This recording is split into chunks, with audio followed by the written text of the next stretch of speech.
At the intersection of two roads forgotten by time, there stood a slumbering structure enveloped in mist, as if it had been overlooked by the world itself. The tavern remained there, steadfast and unhurried, shrouded in vapors that never completely dissipated. Its windows, always fogged, reflected neither the day nor surrendered to the night. And even when the wind seemed to blow with force inside, everything remained suspended, as if the air had stopped breathing. For a long time, the place blended into the surrounding scenery. More ruin than refuge, more shadow than home. But gradually, it began to flicker its lights back to life. Few noticed, even fewer remembered, and yet the door remained ajar, like a murmured invitation that no one claimed to have heard. Days passed like the changing seasons, without mark, without memory. The village conversations avoided certain names, certain addresses, and the old maps ended just before the fog began. No one spoke of it, but everyone knew that something was there, or someone. Something that longed to be forgotten, even as it insisted on remaining. An odd echo lingered in the landscape, like a note that found no rest. An indecipherable yearning, as if absence had a shape, as if silence were on the verge of breaking. And then, without warning, when the last lantern flickered between liquid shadows, someone would again glance down the path, and the tavern door would creak open once more. Another night, and you're still awake, traveler? The warmth brings me echoes of the past, and here I am, at the edge of the fire, feeling the weight of my bones and the fragility of memory. My body is no longer the armor it once was. Now, crackling beneath the flames, it is merely a shadow cast on the cold earth, wrapped in a cloak of memories. I sat down with difficulty, the creak of the armor echoing like the whispers of stories I couldn't tell. The pain in my knees. That pain has become an old friend, but not the coziest one, as I once dreamed. It's something that burrows into the flesh. It's a peculiar moment where the crackles of the fire converse with the indecipherable thoughts swirling in my mind like lost dancers. Sometimes I feel I've been more than this, more than an echo of a night in search of a destiny. A knight who might have ventured into those mists of a fog-enshrouded tavern, where the floor was as damp as I remembered from my childhood. I recall that many wandered through that place, or at least I thought they did. And yet why did those who entered never return? The Tavern of the Mist. Who visited it before me? What did they see? What did they feel? The questions trembled in my fingers, like an apple refusing to fall. The warmth here is familiar, yet there's a chill lodged in my heart. A heart that was once strong, but now is just a weary organ, pulsing amid the echoes of laughter, whispers, and shadows. It was a night like this, or perhaps from another era, when I stepped on those slippery planks. The smell of the wood took me back to times I can barely distinguish. And along the tavern counter, I don't remember seeing faces, but I can feel their presence like shadows dancing in the corners of a poorly dreamed dream. Times that faded away, like a blaze consuming the past. Where did those who vanished from sight really go to hide? Had time stretched their clothes or simply forgotten them? And then there were those glances that wandered like mysteries still to be unraveled. Suddenly a man heard my call, or perhaps a murmur of mine, and told me of a bell that never rang, but resonated somewhere beyond the fog, as if the very space was trying to remember a lost truth. "Sir," he said, "what you seek is not a place, but a state." A phrase I've always kept close like a rusted talisman.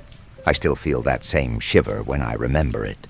You know, traveler, The rivalry between experience and illusion continues to inhabit my waking nights. Sometimes I'm certain that all of this was just a dream, and at other times I feel like I left something behind in the fog, in the doorless tavern, some answer that simply dissolved into the air, like smoke slipping between my fingers, or perhaps some memories tangled among muffled laughter and glances I couldn't quite understand. An echo of laughter, distant like the lanterns flickering along the way. Each breath is like a touch on the strings of silence, and in this warmth, the plague of forgetting provokes a doubt that gradually crystallizes in my chest. Have those who left found what they were searching for? Have they crossed the veil that separates us? Are they at peace or lost in unknown echoes? Ah, traveler, I don't know anymore if I sought answers, or if I simply let them evaporate into the air. There, around the campfire, the fog curls as if revealing something deeper, something only the night could whisper. We all have things we hide behind unspoken words. Those who will enter the Tavern of the Mist, where would they end up? The song that never finished continues to spin, echoing in the walls of the unconscious. And even now, feeling the heat of the embers on my skin, I find myself on the brink of a paradox. I want to remember everything, and yet, some part of me insists that I do not want to. It's like a legend trying to fade, but whose whispers won't let it go. Maybe something is just waiting to be remembered, I tell myself, amid the warmth that transforms into shadow. If the wind blows this way, it might still remember the echoes of the tavern. Or would it be a forgotten song, mad, perhaps?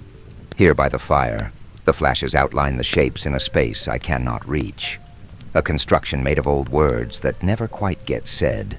They're just lurking, murmuring, waiting. So many stories are born in the night and lost in the day. May this be just a piece of history, where memories dance not as fragments of a whole, but as a collective of mirrors reflecting glimpses of unrevealed worlds.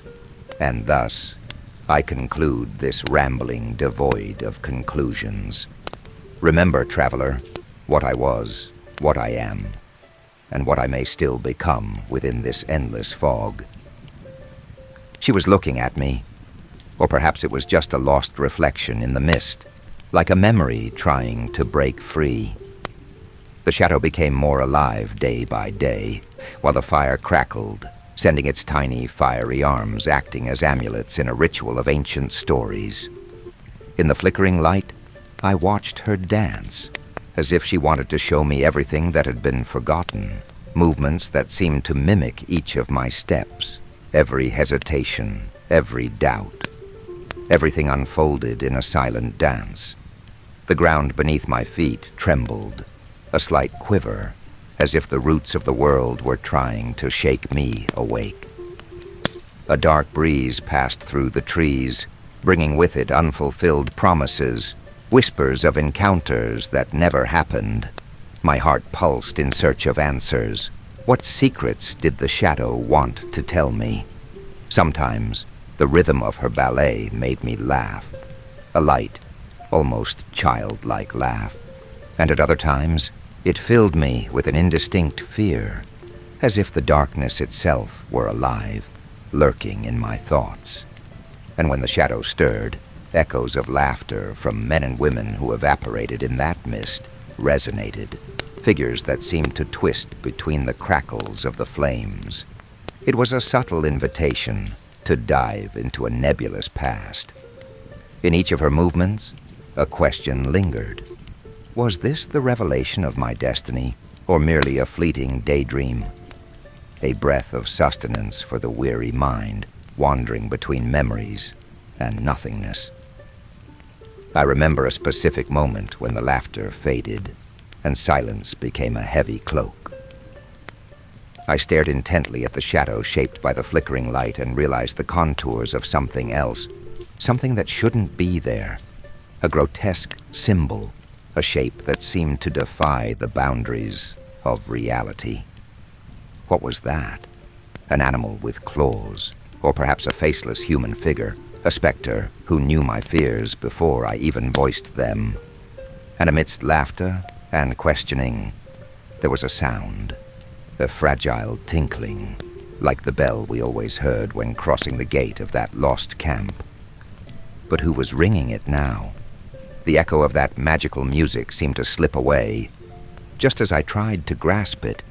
Sometimes the shadows danced as if waiting for a signal, a subtle gesture, a sigh that would be enough to open the doors to distant memories.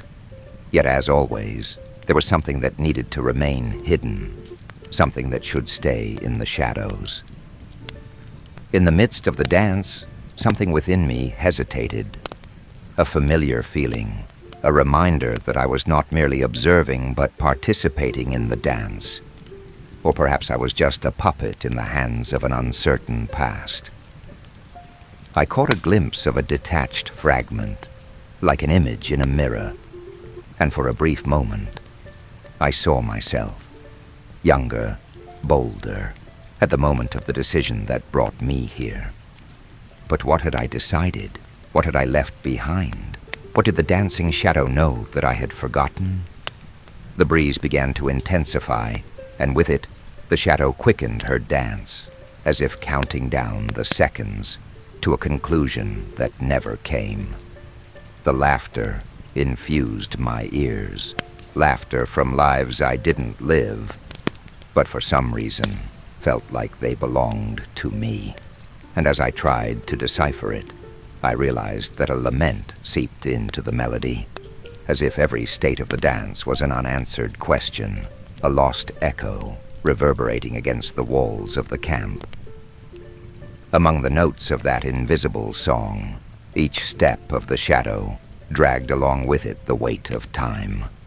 And there, as the echoes of the voices faded, I might wonder again, what does she know that I've forgotten? What secrets does silence keep? After all, the shadow knew more than it ever dared to reveal. When the heat of the fire finally began to dissipate, and the world seemed to return to the silence of the night, the shadow stopped. Even the tinkling of the bell that had echoed in the distance fell silent. And once again, in that space between light and absence, I stood there, gathering the fragments of lost memory. Or was it a dream? She was there. Or perhaps it was just a memory trying to walk. The figures dissolved like mist beneath the sun, indistinct faces floating before me, memories itching at the edges of consciousness, like a dream that refuses to end. In each encounter, there was an invitation to dance, but I was merely a spectator, unable to touch what had already slipped away. The feeling of loneliness became an old companion, a tattered cloak draping over my weary soul. I moved through these shadows, seeking meanings in the lines of what could have been, but was not. There were no marks left behind. The laughter dissipated before it touched the ground, like leaves carried by the wind, and I wondered if they truly existed or if they were just echoes of an unacknowledged longing. The bitter taste of error accumulated in my mouth, a bittersweet reminder that I couldn't hold on to what refused to be mine. The murmurs within the walls of the camp spoke of intertwined lives, of stories never told, and silences that weighed more than the cries of battle. And still I felt that the encounters were fleeting and at the same time secret, as if each one held a key that fit no door. What did these passing faces mean to me? Perhaps many of us were just shadows, traversing life in search of light, yet stopping in places like this, where time drags on like an old cypress tree. And deep down, there was a constant whisper of something more, a bell echoing through the colors of the mist, always in the same tone, as if waiting for the world to align and follow it. Sometimes, I still hear that sound among the memories, and what should be familiar transforms into a subtle dread, a reminder of something that wasn't there, like a faded portrait in shadows. In that camp, the faces passed by, but I couldn't touch a single one. Everything spun in a cycle of encounters that never left marks. And even now, as I remember, I am certain that we lost more than we observed. Just conversations bathed in trivialities, and not what truly mattered. What is the weight of those untold stories? What holds the essence of being if not a thin thread of silent voices echoing in the mist of what could have been? And the night conceals a mystery whispered in the leaves as I seek in the distant crackle of the fire the certainty that I left something behind. A glance, a touch, perhaps. A crossed path that leads to another world. It is this uncertainty that pushes me to continue, even when my heart feels heavy and the shadows dance silently around me. Sometimes I wonder if all of this really happened, or if after many returns, it all amounts to a tired dream, where the ties unravel and time does not heed our pleas, remaining beyond the reach of memory. After all, each of us carries fragments of an undefined time, disguised among laughter and tears, as if they hid an answer, or a plea to come back. Even today, when the wind blows from that side, I hear something, but I don't know if it's real. The song came like a fragile breeze, almost inaudible yet penetrating, each night stretching across the camp. It was a lament, an echo that dragged itself like a shadow between the tents, always present, though never allowing itself to be touched. Sometimes, while the mist blanketed the ground with its icy shroud, I could hear it. It was a melody without beginning or end, as if time refused to give it shape. And the wind, the wind carried it from some distant place where the words had long since died. Memories danced at the edge of my thoughts, like dry leaves swirling in an autumn breeze. I could feel them, but I didn't know what they were. Something told me I had been there, in that foggy place, where echoes and whispers intertwined in a damp embrace of nostalgia. Sometimes the voice of the past seeped into the present, but the words crumbled into dust, always eluding me, always indescribable. It was a strange pain, wedged between my ribs, as if each note of the song were stitching a patch into my leather armor, a reminder of something I couldn't quite grasp. Who sings? I wondered, but the mist only whispered back. They say the tavern was built on spilled tears. But why did I feel this so intensely if in truth I had never been there? The songs and whispers woven through the fog brought memories of something lost, the nature of which I would never know. It was a confusing feeling, as if the very earth remembered me, and perhaps I was trapped in an endless cycle of recognition and disconnection. The souls passing through the camp carried with them the echo of that song. On the foggiest nights, when the stars were hidden, laughter seemed to come from a distant cellar where shadows moved to share secrets. The stew in the cauldron never boiled, yet it always beckoned. A burning aroma lingered in the air, something between sweet root and the sensation of a lost embrace. "These are the flavors you fear," an old man once said to me while serving. But I wasn't sure if I was serving that stew or if it was already waiting for me around the fire, like an old friendship forgotten.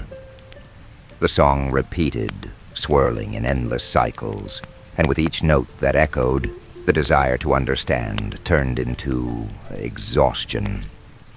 That song became a labyrinth. There the corners were made of dust, and the paths split into silences. On one of those nights, while walking among the tents, I saw the white horse, unperturbed, watching from the corner of the corral. Its eyes seemed to reveal a reflection that was not just light, but the song itself, as if it were somehow a guardian, of what was never spoken. The silence around it made it seem like it knew every question I had never dared to ask. And when I finally looked at the emptiness where the tavern door should have been, all that remained were traces of echoes. I wondered if there was something beyond that song that refused to end. Who composed it? A fleeting shadow, a memory that dared not slip away. I heard myself in a melody that ended at the same point where it began, like a circle spinning endlessly, without a true destination. The lament became, day by day, a part of me. Sometimes I felt I could touch it, but it dissolved into air, as if it knew exactly how to retreat before my mind tried to capture it. That night when the song began, a cold premonition crept up my spine. The mist danced around me as sadness seemed to slip through my fingers, but between one lament and another, I realized we were all there, waiting for the fifth note, the one that never arrived, and perhaps should never arrive. Taking a deep breath, I let the words slip away once more. Yet in that echo, there was comfort, like remembering that the sound of rain is the same in any time or place. And in that moment, when I heard the faint whisper of my name repeated, I reflected on it and let the wind carry it away. Thus I drifted, as if I had fallen asleep among harmonies that would never resolve. And even today, when the wind blows with those notes of a distant lament, sometimes I think that something, somewhere, still waits to be found. But what could it be? How could it be real? Nothing, perhaps. Just a song echoing, like a heartache, softly whispering in my ear. The tavern wasn't there, but it was. I could feel it, a pulsing presence on the edge of my understanding. Its vision emerged between the contours of the fog, like a mirage lost in its own darkness. The shapes I dreamed began to take form, in the flickering light of the fire, shadows and light dancing in a clumsy rhythm, disappearing the moment I approached their essence. The smell of rotting wood and old beer filled the air and awakened a nostalgia within me, an intense sensation of something I had never fully tasted. There were laughter and sighs intertwined within its invisible walls, hearts that had crossed paths and forgotten passions. But all of it felt so vague, like a song that refuses to be recalled. Ah, this tavern. Or maybe it was just a symbol of my unfulfilled desires, always draped in absence like a dress without a body that refuses to be filled with life. As I tried to touch its spirit, each of my steps blended with the steam of the soup that never boiled. I reached out, waiting for the warmth of the wood, but what I received were only echoes of murmurs lost in the mist. Maybe none of this ever happened, I thought, as the weight of doubt curled around my thoughts. One day I decided to sit by the warmth of the fire, hoping to find some truth amid that fog. But its breath enveloped me, like a thick blanket, and instead of the memories I sought, there was only an unsettling silence, as if the tavern itself were slipping away from the grasp of my understanding. Yet in that dim light, I perceived something, a shadow rising with the flame, as if something, or someone, were hidden in the light. The tavern, which remained unseen, held within it the flavor of all the stories that had never been told, fragments of voices that could intertwine, yet always faded away before the clamor of a toast. With each memory that surfaced, another echo came forth, a relic of a past that never existed, and I sensed, somewhere in the corners of my mind, that this place, apart from the world, resided within me, and I was within it, like bells buried at the bottom of a well, dreaming their 12 chimes of solitude. Then there was something surreal about that place, something that traced loops among shadows, like a glass spinning on a table, revealing faces that should never have been seen. On certain days I heard muffled sounds, echoes of laughter that seemed to bounce between invisible walls, but they always followed their path, never materializing into clear visions. And in every mist, a door promised to open, but remained closed, as if time itself had decided to erase its tracks. Yes, time. Ah, who would have said that time could also be a thief? It didn't allow me to touch the tavern, but left a lingering impression of its existence. I didn't know if it was desire or longing that carried me down the path of the imprecise. The fog, like a capricious lover, whispered my name in a way only I could hear. Yet when I looked back, the visions faded away. There in the warmth of the fire, in the warm reverberation of that absence, I felt I had left a piece of myself within those invisible walls. Something forgotten, a wrinkle in time, half a memory caught in the abyss between days. What would have happened if I could cross that fog? What secrets might have been revealed to my hands? And as the tavern persisted in its dance of uncertainties, the song of birds in their daily routine echoed within me, reminding me that I had seen those doors from one side, but might never see them from the other. And so when I darkened my eyes, I allowed the fog to enter my being, leaving me in doubt about what truly remains in the heart of that tavern.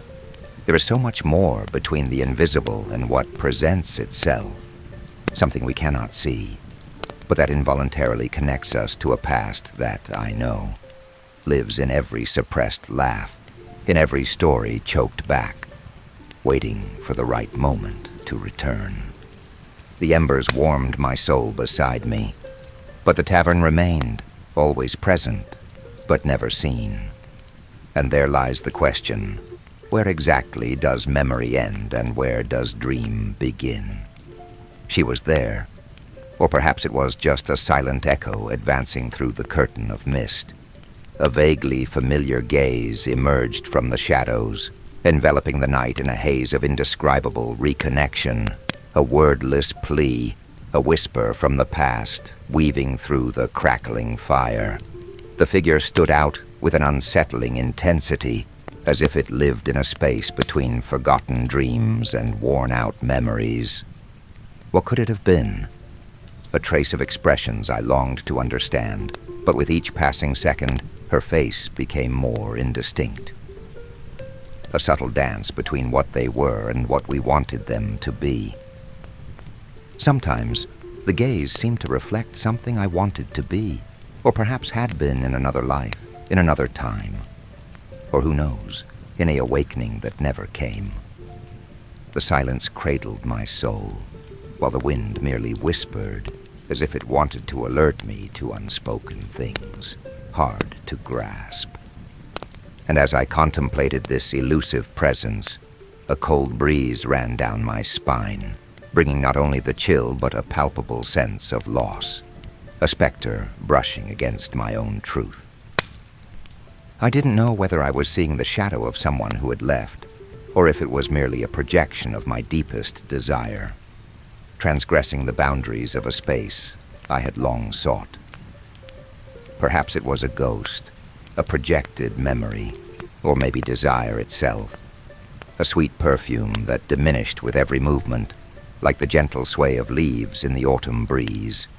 Her gaze remained locked on me, as if speaking a language I didn't understand, yet echoed somewhere within my being, reverberating with a forgotten melody my soul seemed to yearn for. What weight does this longing bring, this desire for connection? What do we truly seek when we look at another, when a gaze transforms into an abyss, reflecting ourselves? A dense, emotional mystery enveloped me, like the waves of mist repeating at the edges of our thoughts. I remember asking myself if those images, those looks, ever really held significance, or if, on the contrary, they were merely fragments, mosaics of something we were trying to form. but could never quite achieve. The words slipped from me, like water between my fingers, as if there were a deeper understanding, yet irretrievably elusive. Time, that maker of illusions, became a space of unanswered questions, and as that gaze remained fixed, I found myself lost in the shadows, dwindling between what could be and what really was. A silent dance that still goes beyond understanding. Even today, when the wind blows from that direction, I hear something, an old song, a silent lament from those who have gone, but maybe also a promise. The promise of what has always been there, hidden in the mists of silence. And with every beat of my heart echoes an infinite lament, like a last bell ringing, a truth that was never fully revealed. The lost gaze still lingers between us, waiting for us to find our way back, as if I could simply cross the fog and finally recognize what I truly lost, or perhaps never truly knew. The soft light of the fire blended with the shadows of the trees, painting the surroundings in shades of orange and a deep sense of nostalgia. I wonder if the poetry of this place was ever captured in the letters I never sent. Memories brought forth words tangled in dried roses, as if they were lost letters, crumpled by time and the weight of the disappointments I carried in my heart. There, in my mind, a handful of letter fragments danced like shadows, seeking the warmth of a story that would never materialize. Sometimes I would see them, mercilessly bent under the weight of expectations, names and faces that were nothing more than echoes of people who left their marks on my life, even if none of them ever truly reached me. I ask myself who the sender might have been, and why the correspondence never found its destination. Exuding the aroma of aged paper and faded ink, memories began to take shape in my mind. What would have changed if the letters had been read? A reverberating question. Would my journey have been smoother, or would the words have simply added more pain to an already arid path? The fact that I hadn't sent them felt like not having lived the experiences they could have brought. A certain perfume of lavender mixed with the air, as if trying to awaken the dormant feelings. A scent reminiscent of a lost love, a forgotten friendship. This was how the letters became lost dreams, speculations about what we might have shared, broken promises that floated through the tents of the camp, where time seemed to be nothing more than a silent confession. As the embers crackled, I noticed a slight change in the ground around me. A fallen petal, a torn letter, a shadow that seemed to whisper about what could have been but wasn't. I followed the echo of voices I had never heard, those that suggested I should feel grateful for not having felt the pain of goodbye. But what is a goodbye without words? The shadow of silence at times becomes the heaviest burden of all. Then there was something more, an object nestled among the dry leaves, a feather. Without ink, without paper, just a symbol that the words never made it to the page. And I wondered, could the feather write something that would never be read? Or was it merely a reminder of the fleeting nature of our intentions? Each of those letters, each of those unwritten memories, resonated within me like the lost melody of a song that never finished. I recalled a beautiful morning when I approached an old man, with weathered hands and a gaze deep as the moat of an abandoned castle. He held a sheet of paper and seemed to whisper.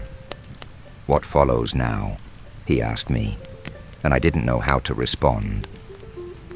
The old man then looked beyond me, as if he could see the flutter of unsent letters, voices that fell silent with time. Sitting there by the fire, I imagined a world where every tear, each relentless tear, could have been a word, a phrase, an unsent letter, and I, a silent observer of my own fragilities, began to understand. Perhaps the emptiness we exist in was the answer, and so I questioned whether each unlived moment had shaped me, rather than merely being a distant echo in my story. Sometimes, as I listen to the wind dragging through the tents, I feel like I left something behind, a fragment of a letter or a word I never spoke. But perhaps it doesn't matter. Just as the letters do, the memories fade away, lost like whispers in the morning mist. And in the end, I wonder if, even though they remain unsent, those words might still be alive, waiting for the moment to be read. There are letters that were never sent, echoing in a void that refuses to silence. And even today, when the wind blows from that direction, I hear something, but I don't know if it's real. He was there, or perhaps it was just a memory trying to walk. A being inscribed in the deepest shadows of the mist, an ethereal figure observing with a deep, silent gaze, as if knowing all the secrets hidden beneath the surface of reality. Occasionally, a faint shift in his form would stand out, as if he were trying to communicate in a lost language, while I attempted to decipher the signs hiding in the wrinkles of the air. Was he connected to time, or was he the very tapestry weaving past and present in a subtle ballet? The Guardian, that's what we called him, though he never uttered a single word, was a presence both familiar and strange. On one particular morning, when the mist seemed thicker, I saw a more defined outline, silhouetted against the first rays of day. In that instant, something long ago floated within me, a reminiscence tied to an ancient feeling of belonging, but it quickly dissipated like constellations on a sunlit morning. What did he represent? A symbol of all that had been forgotten, an unanswered echo of lives past. I remember a slight breeze passing by, and then came the scent. Yes, the scent of something indefinable, lavender mixed with the moisture of the earth, a fragrance that both seduced and troubled, like remembering a song that was never sung. And even though each day seemed the same as the last, there was a weight in my chest, as if the mist around me held a hidden expectation. Was that Guardian merely observing, or did he truly guard something? Concepts of time and space floated like leaves in the wind. The others murmured about him as they lost themselves in daydreams, some stories told in whispers, but over time, only the shadow of the Guardian remained. They never looked directly at him, preferring to whisper in the shade of the trees, as if fearing to awaken a mystery too deep to be revealed. He could be who we've lived, who we've never seen, someone who knows us better than we are capable of knowing, said a voice that faded into the others. And I, sifting through fragments of memory, always felt a sense of urgency when touching upon him. This fragile urgency felt like a tangled thread. Time itself seemed merely suspended, as though it were outside, haunting the mist, its breath carrying echoes of laughter long reduced to murmurs. And when he moved, there was something magical in how these memories danced in the light, shimmering for fractions of a second before fading away in a slow cry. With every glance, there's a lost memory, I would repeat to myself and the others. But what were these memories, if not fragments of stories yet to be told? The Guardian remained silent, a creature of echoes and shadows, where disparate times intertwined and broke apart, and the answers I sought seemed to dance forever on the edge of perception, as if he were the ink running in the background of a drawing, revealing only the darkness that surrounded us. What if he is the secret found in the vanity of our days? One night, while the mist was thickest and the trees whispered hidden secrets that would never be translated into words, I noticed something. A slight fluctuation in his form, illuminated by nuances of understanding. The moment passed, and soon I could hear an echo of laughter, perhaps the echoes of those who had been there before, as if the Guardian's memory were about to be revealed. But even that flicker of clarity quickly dissolved, lost in the mist that enveloped our existence. What does he tell us when he says nothing? I silently wondered. Perhaps the Guardian of Time was not just a spectator, but the very bridge between what was and what could be.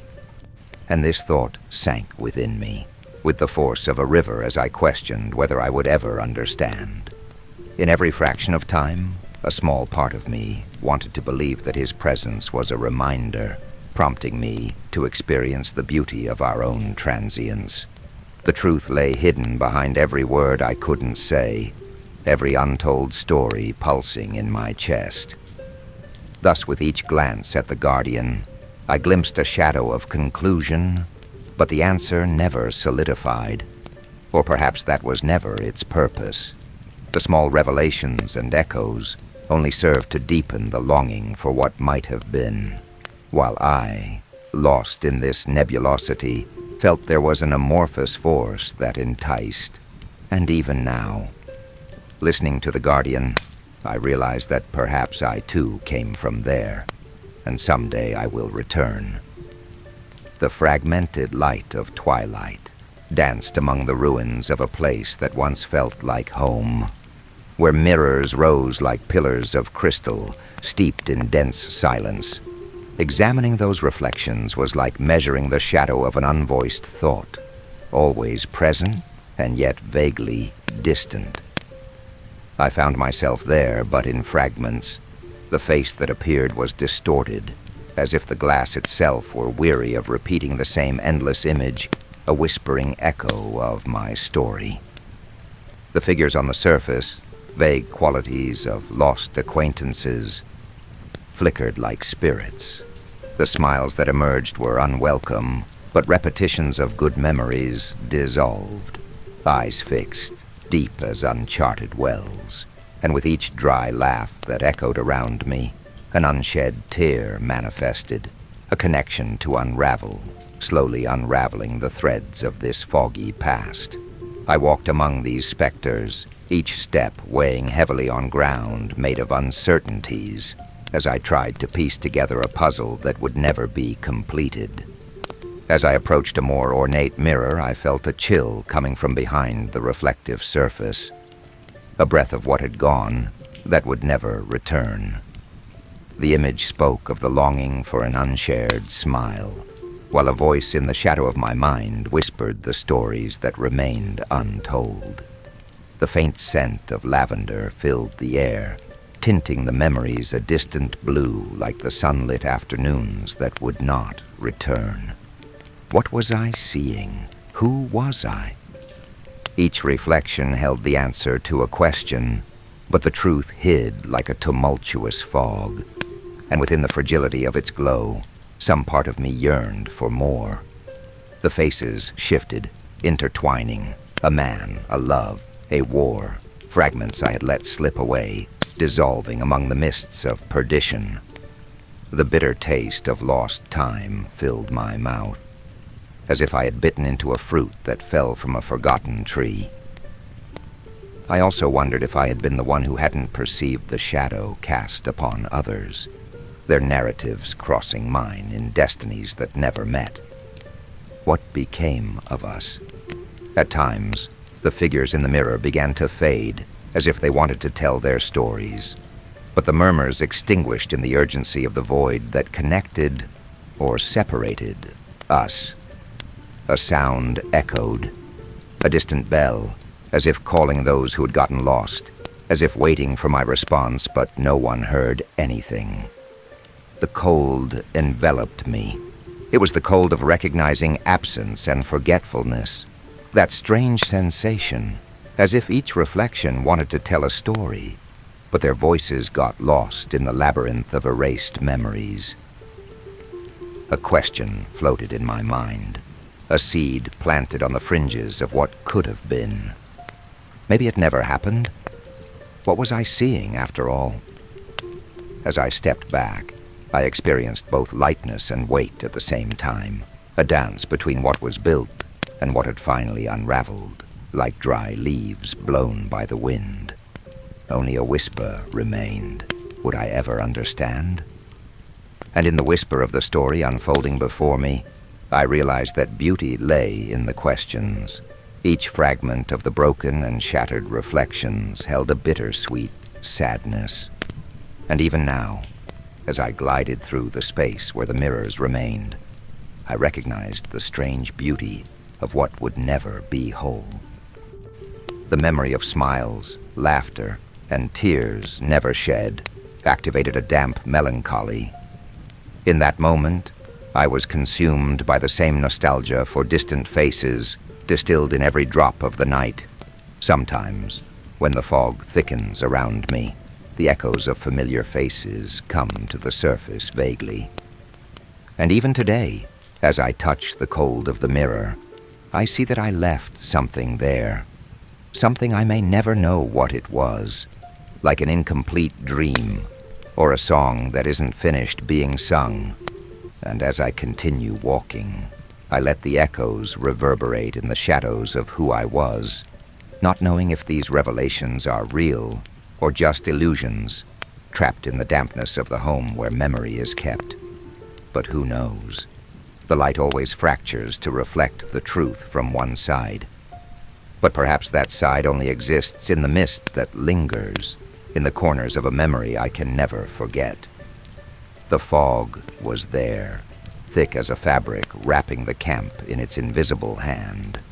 This wasn't just any moment. It was one of those instances when reality seems to slowly fade away, like the last embers of a fire turning to ashes. The diary, this murmuring enigma, rested on a warped wooden table, a constant presence amid a dance of shadows and silences. It had been there forever, or at least since the first time I took hesitant steps inside the tent. The notebook, an unusual object, with pages tinted a ochre color, like the earth that nourishes life but also consumes it. The edges seemed to have been kissed by calm flames, marks of a fire that never burned anything but was always lurking, waiting. There was no pen or quill among those pages. The writings emerged with delicate strokes, as if the letters were whispered to the candlelight of the night, penned by an unseen hand. Reason and doubt collided in this atmosphere. Was it a diary? An act of chronicling? Or a simple revelation of what had already transpired? The undated entries spoke of battles, of breezes carrying voices from the past, remnants of struggles I had never witnessed anywhere. The names that surfaced were vague, yet strangely familiar. Life and death intertwined, displaced by an ancient haze. My name, often crossed out on those pages, danced alongside forgotten companions. An echo, perhaps. Amid the murmur of the fog, a new entry appeared with the first light of morning. Today, someone looked at the sky for too long. The truth in each word resonated like a flower bud about to bloom, and with each syllable, I felt the pressure of long-buried memories. Could it be that the diary knew of my innermost thoughts? I tried to write in it. With a piece of charcoal in hand, I pressed it to the page, but as soon as the touch was made, a subtle sound resonated. You already said this yesterday. Time felt like a circle. The memories repeated like echoes, and each attempt to mark the history was immediately erased, as if life itself did not want to be told. There was a soldier among us, named Mirror, who had a peculiar relationship with the notebook. He claimed the diary wrote itself while everyone slept, that at night the writing filled the pages, as images and sounds echoed in his restless slumber. I recall one night when we left the diary near the fire, an act of curiosity. In the dead of night, the flames flickered. A sheet lifted and there it was. We're still here, for now. The anxiety grew like the leaves of trees stretching in the dark. It was clear that the diary not only recorded the present, but perhaps spoke of unfulfilled possibilities. How many had gotten lost in its pages, leaving only an echo of who they were?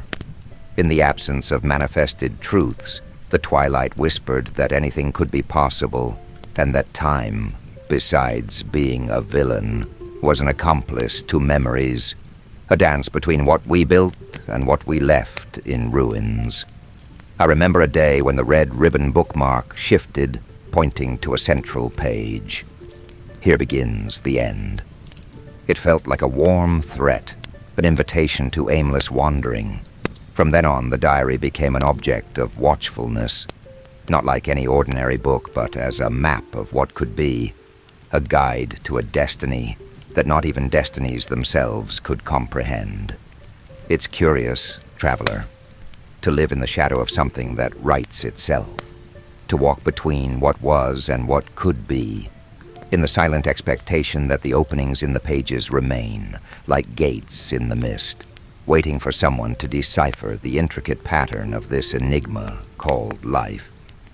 And even now, as I write, questioning whether all of this really happened or if the diary was just a way to make sense of everything we still don't know, I limit myself to moving forward.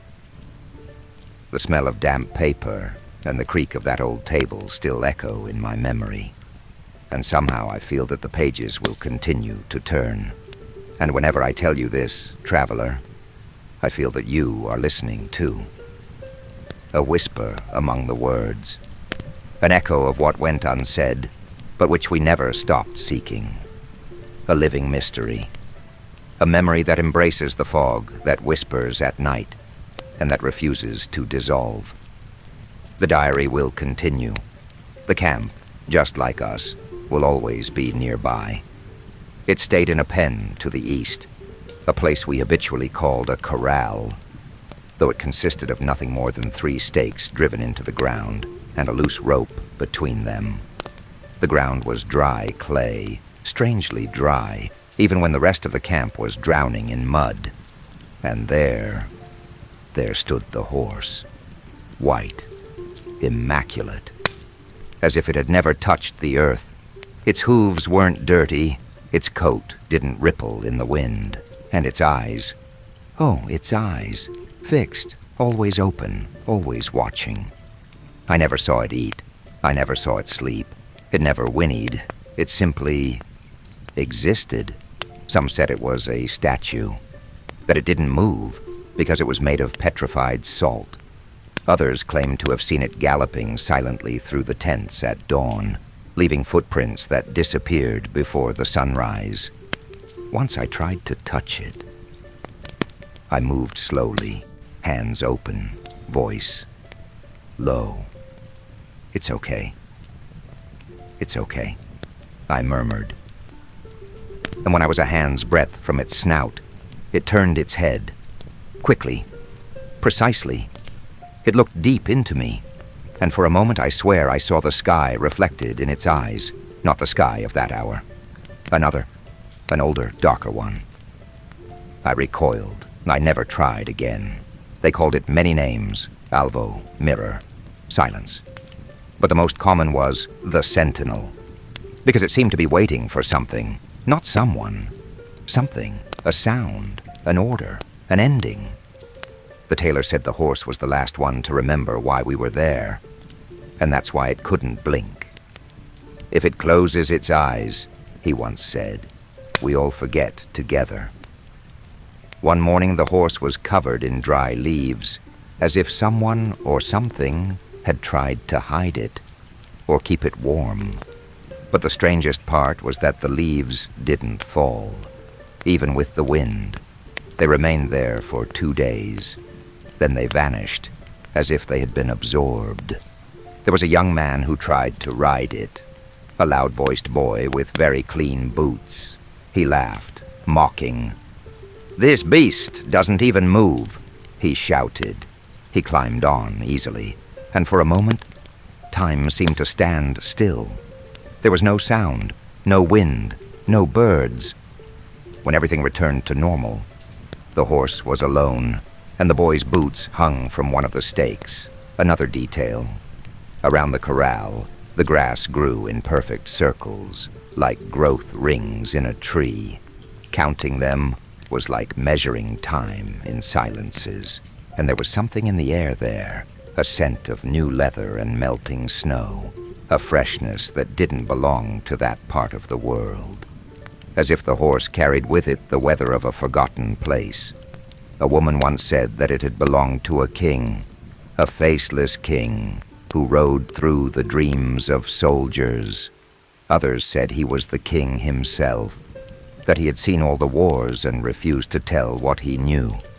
You know, traveler, sometimes I wonder if all of this really happened, or if the horse was just the personification of what we dared not remember. A sentinel that never slept, so that the camp could carry on. Today, when I close my eyes, it's him that I see, standing, silent, waiting, as if my story could only proceed when he decided to blink. But he doesn't blink.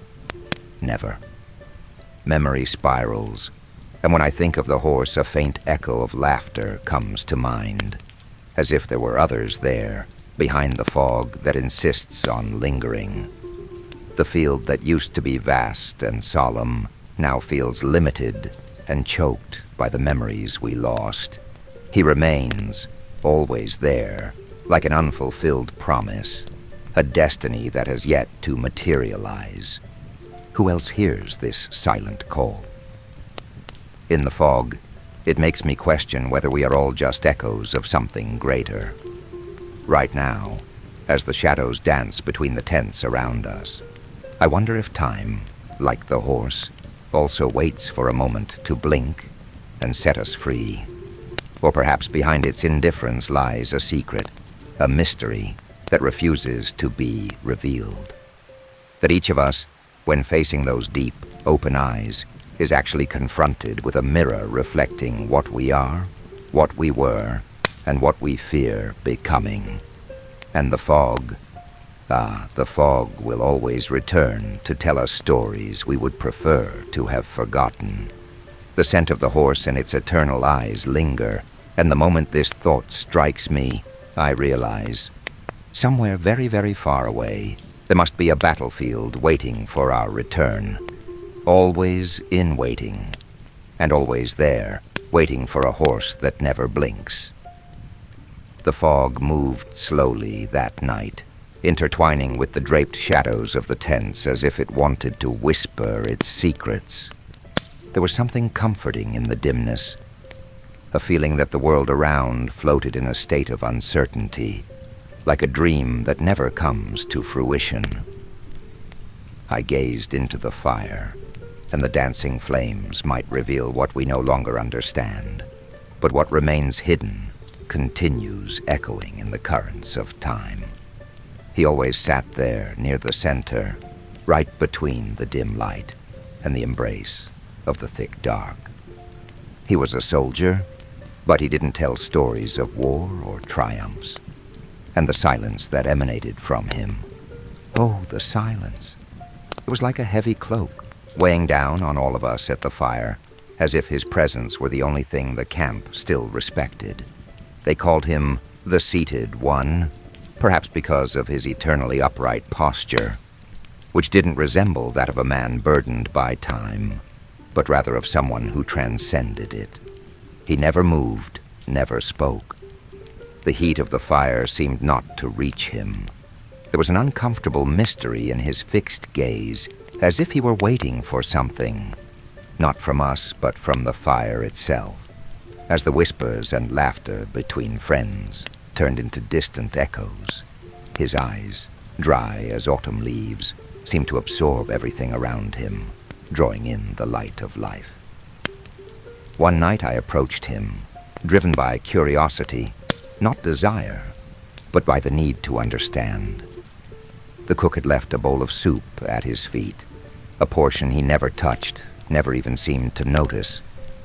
The steam from the liquid danced slowly, rising as if seeking to escape the void in which he reigned. In place of the bowl, come dawn, A stone covered by the night's moisture lay.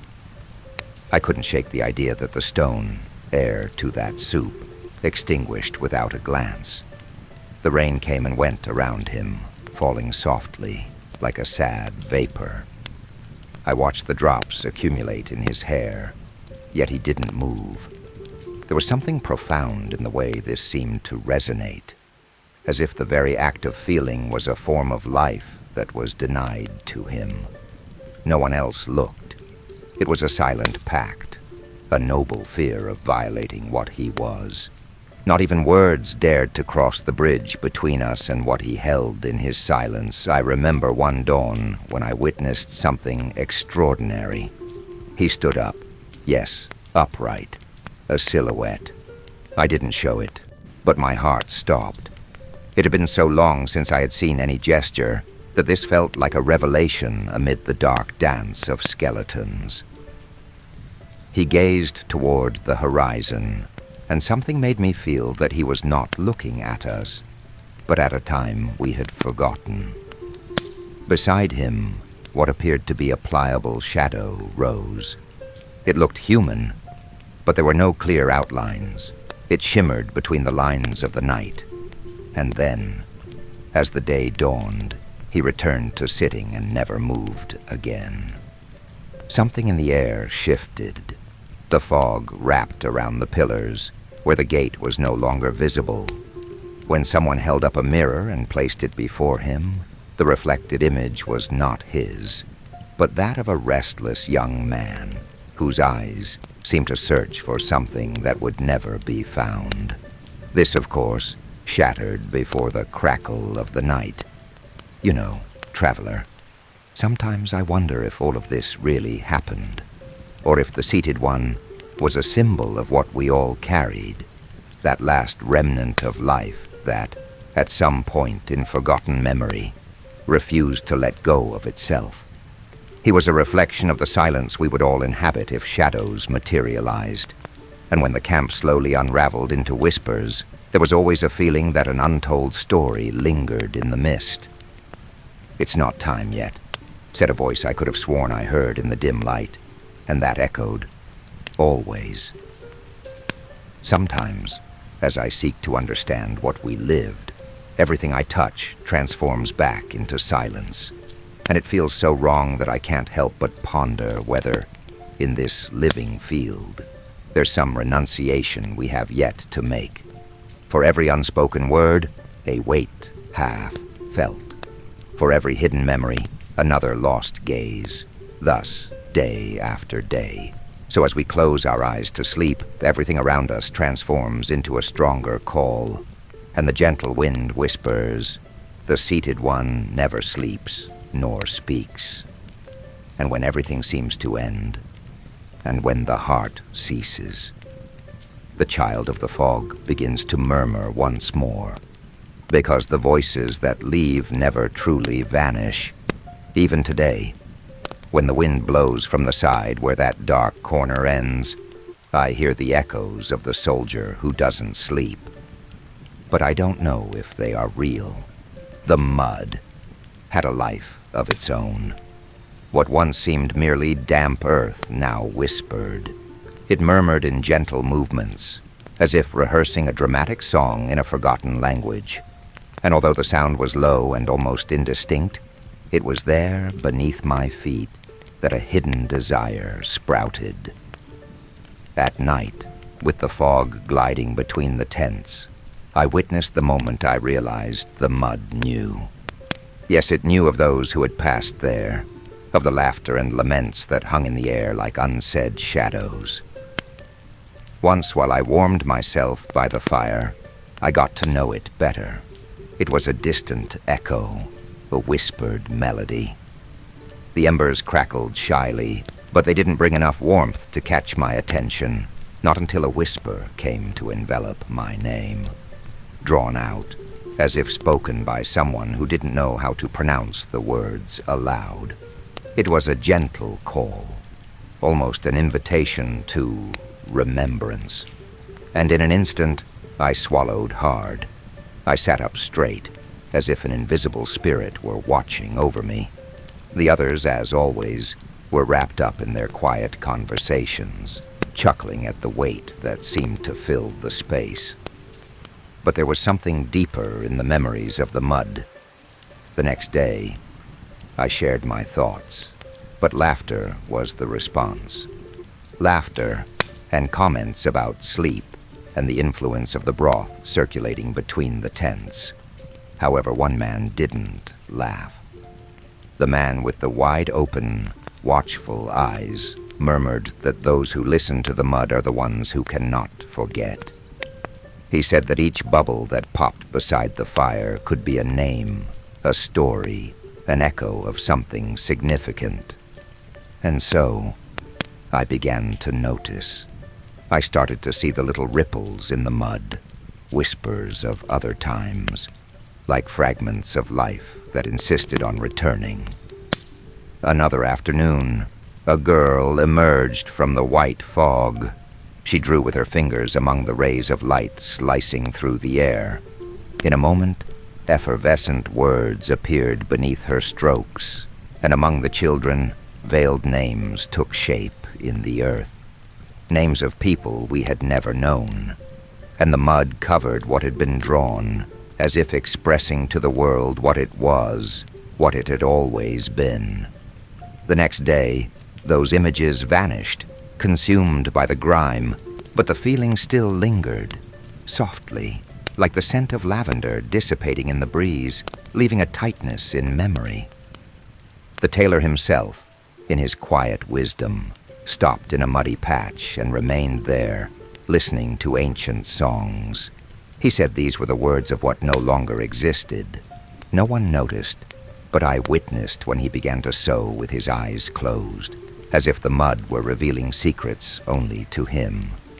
It was a request so sad and profound that I didn't dare to interrupt. On a night particularly fraught with tension, I heard my name again. But this time, it was accompanied by another, a name that made me shiver. I felt as if the boundaries of time were dissolving. It was a name almost whispered from my childhood, perhaps from someone I loved long ago.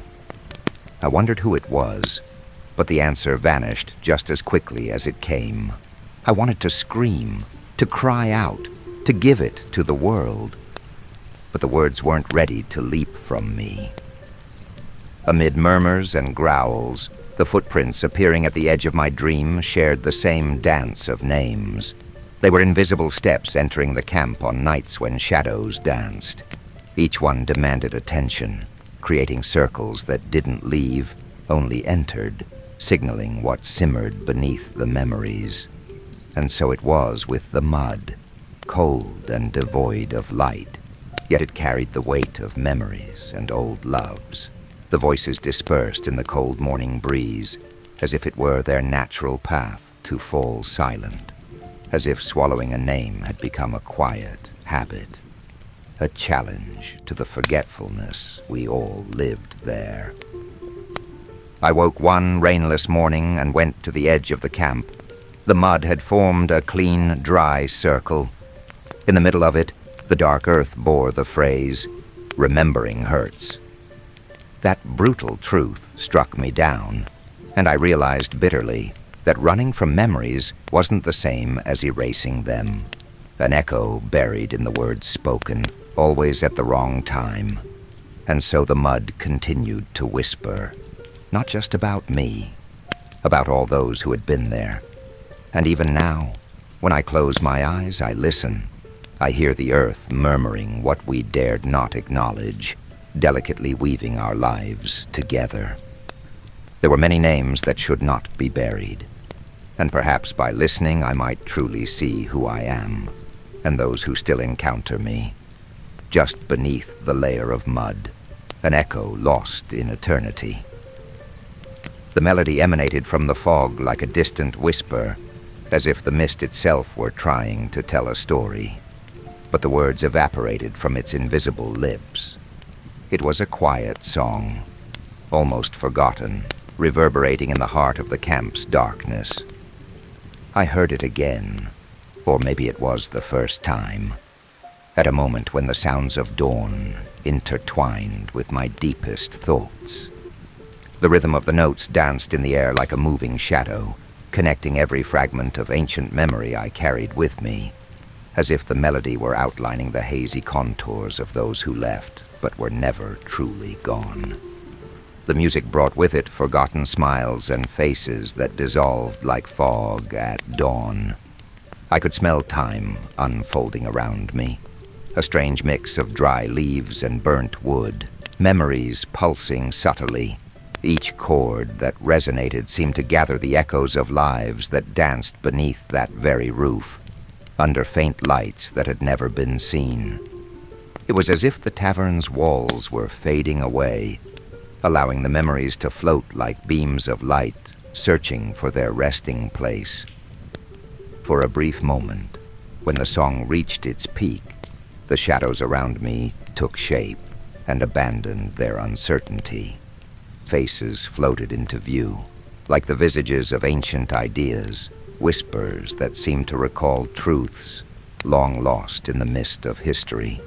It was both bitter and sweet, the height of the melody intertwining with the lows, making my heart vibrate like the string of a solemn instrument. During those fleeting moments, I almost understood, or thought I understood, the essence of everything that had departed and what might still return. But just as it felt like a revelation, there was a void between the notes, a pause that hinted at glimpses of answers never revealed. What resonated within me? Why did this song follow me?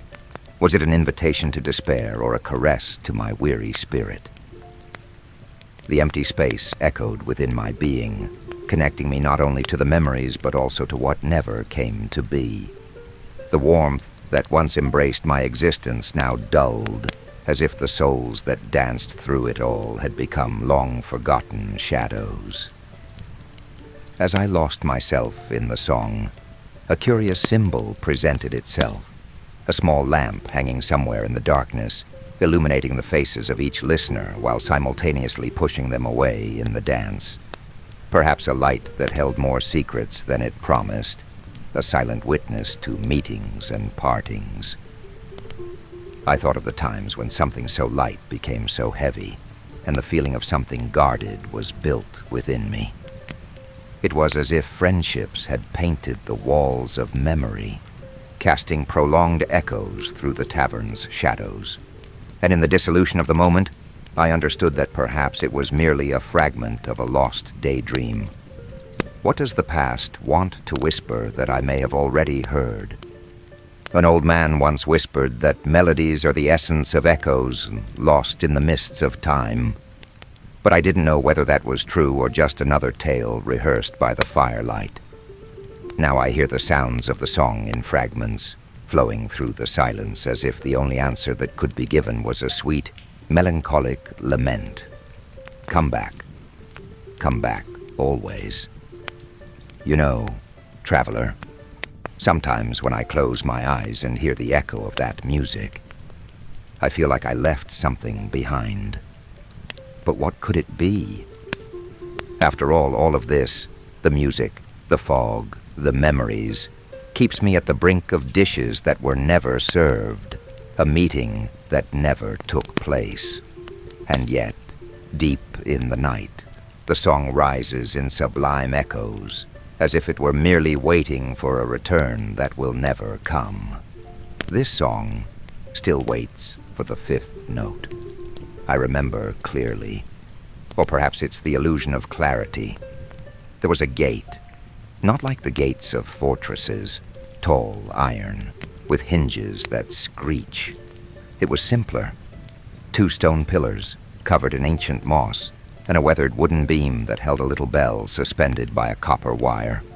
Yes, a bell. Small, light, but with such a high, sweet sound that even from a distance it sent chills down my spine. It was through this gate that we passed. Everyone, upon arrival, perhaps when leaving, or during some crossing in between that we can't name. And then, one day, it was no longer there. just like that. The pillars remained solemn, covered in lichens and small flowers that only bloomed at night. But between them, nothing. No wood, no bell, just fog. A thick vertical mist, like a living curtain, a space, without answers. Some said it was the same place, that the gate was there, just on the other side. Others claimed that the gate had been taken, not by hands, but by forgetfulness. There were those who tried to cross the fog. A boy, too young to carry that old sword, stepped in. He took 3 steps and vanished. We heard the bell ring once very softly, and then silence. Days later, the wind brought back the scent of the broth he liked, but not him. Another tried to mark the ground. He made trails with stones, with ropes, even with small mirrors, but everything vanished when it passed through the fog, as if the void erased the traces, as if it swallowed the signs. The tailor said the gate was made of decisions, that it only existed when we knew where to go. And no one knows anymore, he whispered one night, while mending a cloak that had never been worn.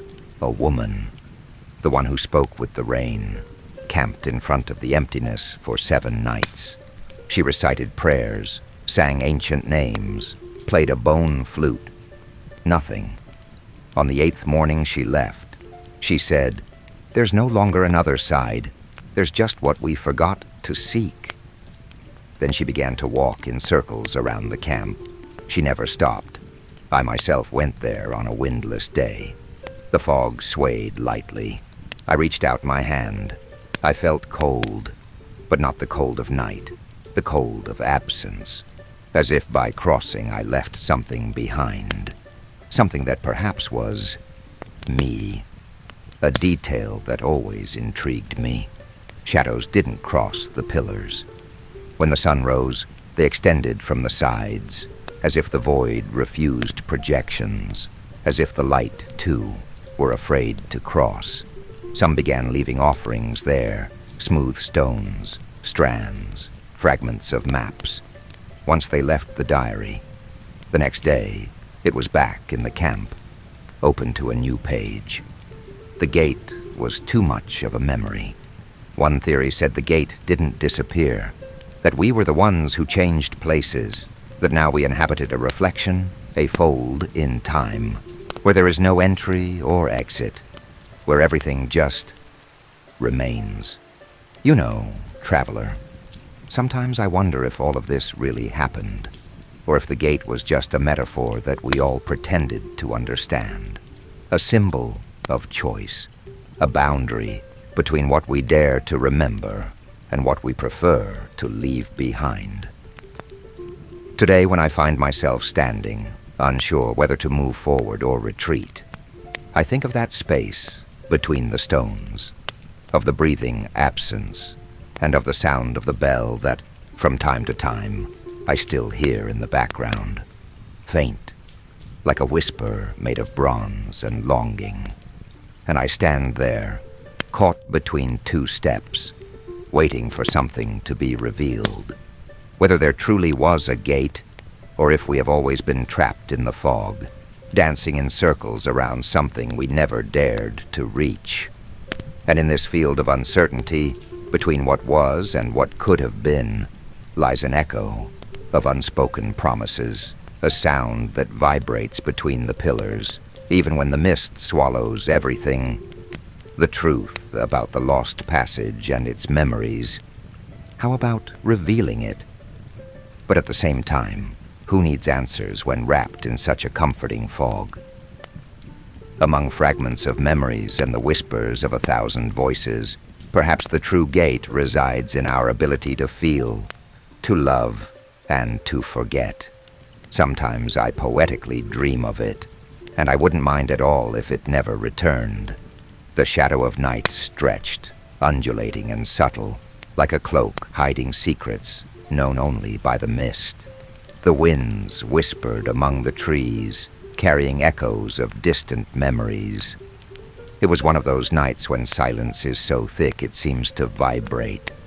I sat in my usual spot, wrapped in the familiarity of a camp that somehow knew each of us, like someone recognizing an old song, even if the lyrics seemed to blend into the void.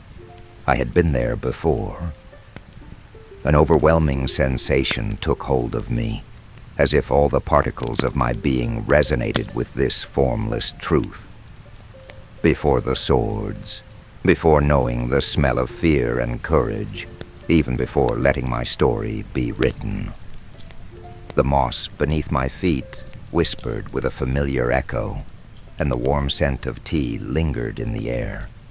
It felt like a childhood hug, a shy memory of a home I never knew if I left behind. The path of the tents unfolded before me. The uniforms hanging seemed to dance to a rhythm that only they knew. The fog, dense and plump, formed shapes at the edge of my vision, as if coming from a world that existed only in the connection between the present and what we had forgotten. I touched a nearby trunk, and the sound echoed like a distant drum. Who were those who walked beside me, even when the world became so heavy? As I walked, my mind floated between the shadows of the mist and the warmth of the fire. Mede once said that the embers danced like hearts pulsing in communion, as if life renewed itself in little crackles. And what intrigued me the most was the constant presence of that white horse, ever watching me, its eyes capturing secrets that I didn't even dare to name. The fog thickened as I approached the empty space where a gate once stood, a frame for another reality, or perhaps an unrecognized farewell. The wooden beam and the bell had vanished, leaving only the mist. A wire snapped in the wind, and I remembered the sound of that little bell, sharp and clear, as if whispering secrets we had failed to hear. An echo reached me. Return when you remember what you lost. It was the repetition of a truth hiding beneath the surface. I wandered among the trees and shadows, feeling the pulse of the camp in every step. There was a boy, perhaps, who was drawing names in the mud, his faded lines filled with muffled sounds. And in the depths of the night, whispers made the ground vibrate, names I recognized without knowing. A woman's voice, perhaps, or someone who never found their way back. But soon, the revelation came like a gentle breeze, a whisper of something deeper surfacing, the connection between those who were there, eternally distant, and those who had already left. The horse was still watching, the seated one as well, and the diary? The diary, perhaps it was writing about me. Each word flowed like an outstretched hand, a wandering line between the now and what could have been. As I took a step back, the echo returned, not just mine, but of all who had once passed through those ineffable gates. This simple yet confusing understanding enveloped me, and the edges of the camp blurred, like a dream fading upon waking. Even now, as the wind whispers through the mist, a part of me remains there, a fragment of existence, waiting for a return. I look back and feel the fog stir around me. I remember the laughter I didn't hear and the steps lost on paths that were never drawn. I wonder if these echoes truly existed, or if the fog turned them into fables and songs. The fire no longer blazes as brightly, but the flames still dance like hearts pulsing in communion.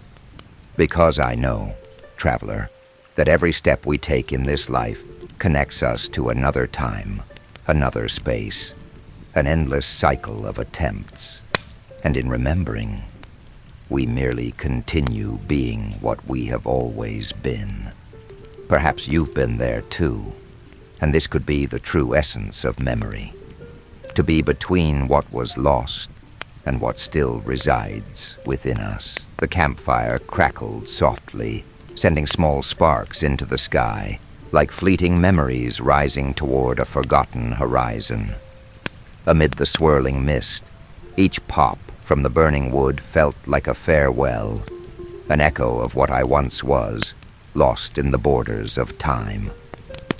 Watching the flames, I felt the warmth enveloping my tired body, but at the same time, I sensed the weight of absence, as if the flames were sucking away not just the wood, but fragments of myself that still fought to remember. Every spark floated uncertainly, breaking into 1,000 directions, and I had no idea where they would go. Was this perhaps the nature of memory? A spark separating from the flame, reflections of a life lived in days that fade like smoke. Something like that. Or maybe I was just rambling under the flickering light. The shadows around me revealed faces that never existed, yet their smiles felt intensely familiar.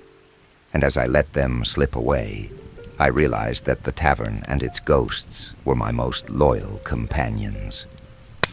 Once, at dusk, I saw a formless creature wrapped in fog and shadows. Could it have been a wolf? Or a shadow of memory? I don't know. I just know that its eyes, if they were there, sparkled like buried stars. But the most intriguing part was a bell, lost in the mist, that rang from time to time, echoing laughter from long ago. Your memory remains, the sound seemed to say. But whose memory was it? One that should have existed or one I wished had never been lost?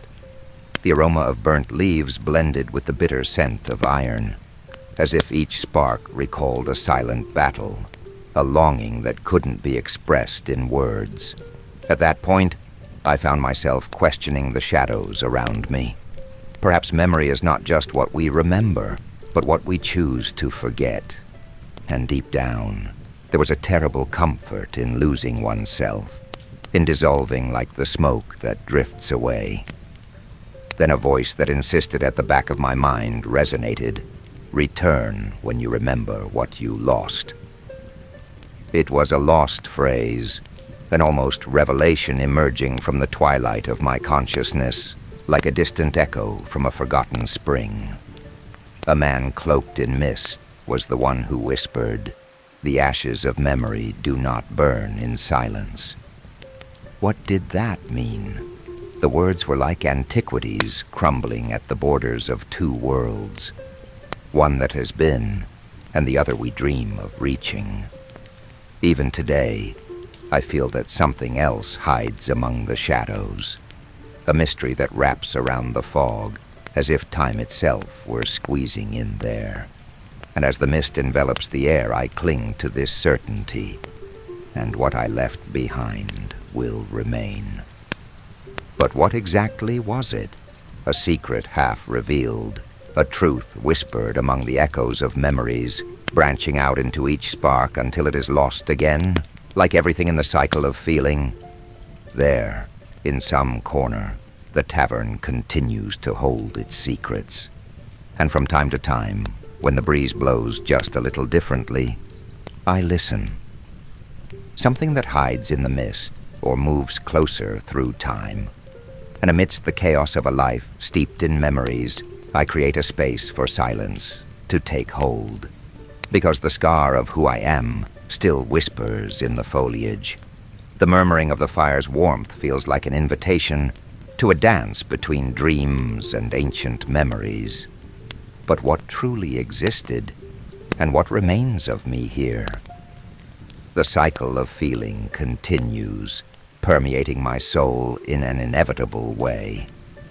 The more I listen to the echo, the more I wonder if we're all just ashes in the wind of memory. These fragments wandering, lost in search of their own echoes, leaving behind an almost invisible trail. The fire still crackles, even though its eyes have already closed. Good night, traveler.